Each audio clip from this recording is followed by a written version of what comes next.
Hallo zusammen, wie geht's euch? Esta mañana me paso por aquí para hablaros de los verbos regulares y verbos irregulares. Hola, ¿qué tal? Mi nombre es Pascual, llevo más de 20 años dedicándome a la enseñanza del alemán como lengua extranjera.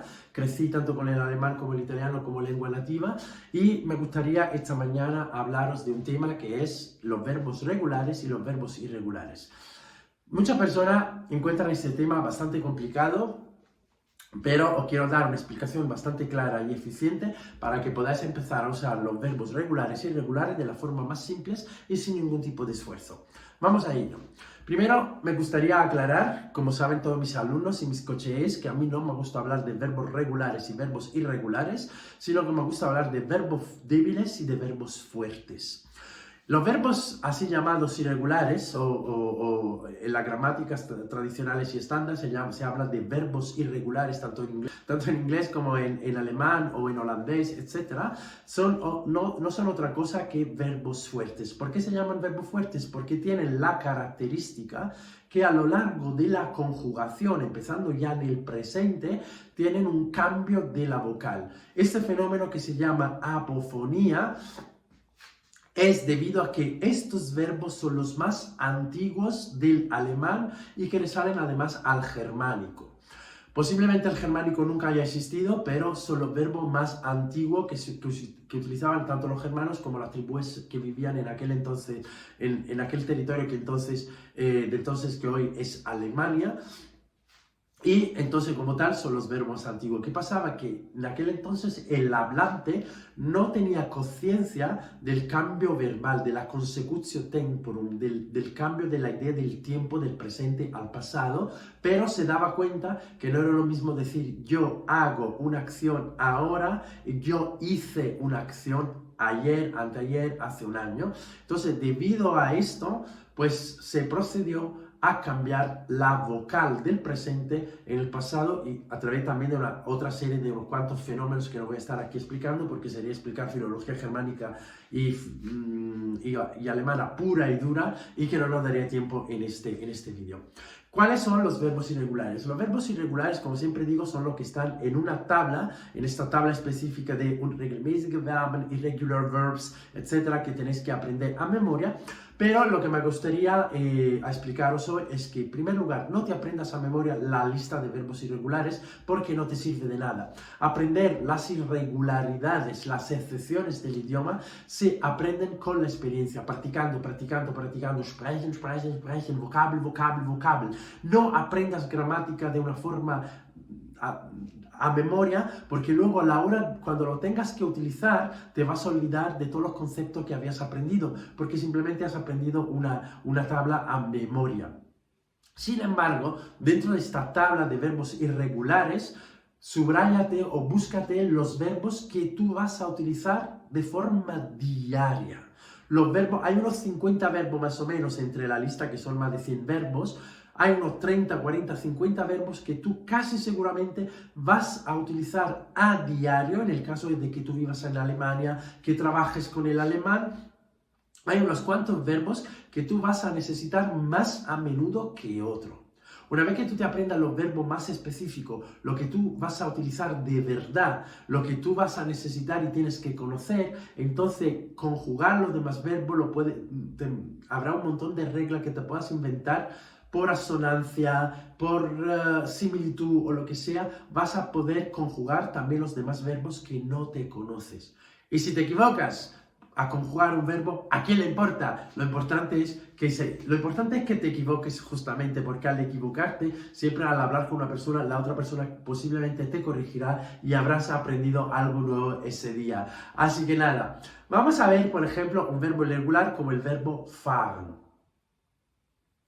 El verbo fahren es un verbo irregular, de hecho, ich fahre jeden Tag in die Schule, bedeutet, yo voy en coche todos los días a la escuela. Cuando usamos el pretéritum, entonces ya la A se transforma en una U, por lo cual yo digo, ich fuhr jeden Tag in die Schule. Yo iba todos los días en coche, oder ich fuhr jeden Tag in der Schule, wenn ich Kind war. Cuando yo era un niño, iba todos los días en coche a la escuela. O el pretérito tiene también otro significado, que es el pretérito indefinido del español. Ich fuhr vor 10 Jahren nach Österreich. Yo fui en coche una sola vez, o sea, una acción que se cumple una sola vez en el pasado y yo fui en el coche. ¿Qué pasa pero en realidad en la lengua hablada, en la lengua que de verdad se utiliza? Pasa que nosotros muy pocas veces utilizaríamos la forma ich fuhr gestern, yo fui ayer, como es sólido decirse en español. En español digo, yo ayer fui a comprar al supermercado. Esta mañana estuve con mi amigo tomándome un café. En alemán este tipo de forma no se utilizaría, no se solería utilizar a diario, sobre todo para expresar, para describir una acción que ha tenido lugar ayer, anteayer, hace una semana, hace un año o esta mañana. Por lo cual, un alemán nativo diría, ich bin heute in einer Bar gewesen und ich habe einen Kaffee mit meinem Freund Javier getrunken. Pero en ningún momento, bajo ningún concepto, usaría el pretéritum para describir la frase que te acabo de decir. Ich war oder ich war, las únicas dos formas que sí se utilizan a menudo del pretéritum son la del verbo sein y del verbo haben. Ich war heute Morgen mit meinem Freund Javi in einer Bar. Pero no utilizaríamos el verbo gehen con la misma excepción de ich ging heute Morgen in der Bar. Entonces, como siempre te digo, las terminaciones que aprendemos en el presente suelen ser la misma en el pretérito, en el futuro, en el subjuntivo y todos los demás, pero en el caso de los verbos irregulares hay muchas formas, por ejemplo la de la primera y de la tercera persona singular, que son irregulares, por lo cual, por ejemplo, nehmen es ich nahm, fahren, ich fuhr, etcétera, etcétera. Si hablamos de los verbos regulares o llamados débiles, ¿por qué se llaman débiles los verbos regulares? Porque, como sabes, siguen un patrón que, por ejemplo, el verbo, si cogemos como ejemplo el verbo machen, el ich machte, ¿vale? Añadimos el te como terminación del pretérito, o, por ejemplo, si vamos al inglés, no es el caso del verbo to make, pero, por ejemplo, en el caso del verbo to study, añadimos igualmente una ed. I studied English in England 10 years ago. Entonces, en inglés y en alemán se sigue el mismo patrón, que es añadir una consonante dental, respectivamente sonora y sorda, la D sonora, la T es sorda, pero en ambos casos se considera la T, la dental, una consonante débil. Y de ahí viene la descripción, Bezeichnung de verbos débiles, porque añadimos una consonante débil. ¿Cuál es el patrón entonces que siguen los verbos irregulares? Ich machen, ich machte, o schauen, ich schaute, y así toda una serie de verbos. O sea, siguen siempre el mismo patrón. Incluso en el participio, los verbos fuertes siguen siendo irregulares y terminan en en. Por ejemplo, backen, ich habe gebacken, fahren, ich bin gefahren, essen, ich habe gegessen. Mientras que los verbos regulares o débiles suelen añadir la T como terminación del participio. Ich habe gemacht, ich habe geschaut, ich habe gestraft, ich habe bestraft, ich habe besucht, etcétera, etcétera. Entonces, al final de todo este vídeo, ¿qué te quiero decir?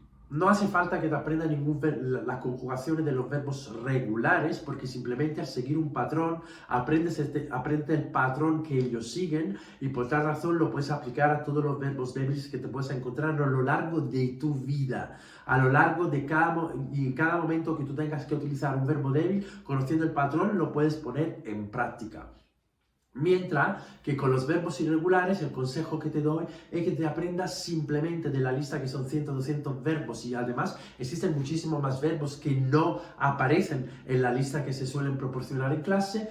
Apréndete solamente los verbos más importantes, los verbos que tú vas a necesitar a diario. El verbo comer, el verbo schlafen, el verbo ir, el verbo andar, el verbo conducir, el verbo, no sé, hornear, por ejemplo. Y así aprende el verbo correr o si una actividad de deporte que te guste. Apréndete solo aquellos verbos que a ti realmente te pueden interesar y vas a poner en práctica diariamente. ¿Por qué? Porque el secreto está que una vez que tú te aprendas estos patrones de verbo, también los verbos irregulares siguen cierto patrón, porque de hecho por asonancia, por similitud, tú te puedes aprender un verbo que usas a diario, cuando te encuentras otro verbo que sea parecido a este, tú lo vas a poder aplicar, vas a aplicar el mismo patrón sin ningún tipo de esfuerzo. Así que nada, sin más, espero que este vídeo, aunque sea bastante didáctico, lo puedas utilizar, te pueda servir y te pueda inspirar. Si crees que le puede venir bien a otra persona, por favor, compártelo con más alumnos que estén estudiando alemán y que encuentren dificultad con los verbos regulares y irregulares. Y si no, si tienes preguntas o dudas, pues por favor pónmela aquí debajo en las preguntas. Y espero que este vídeo te ayude y que te sea de inspiración. Así que nada, sin más, te veo en el siguiente vídeo. Hasta mañana, chao, tschüss.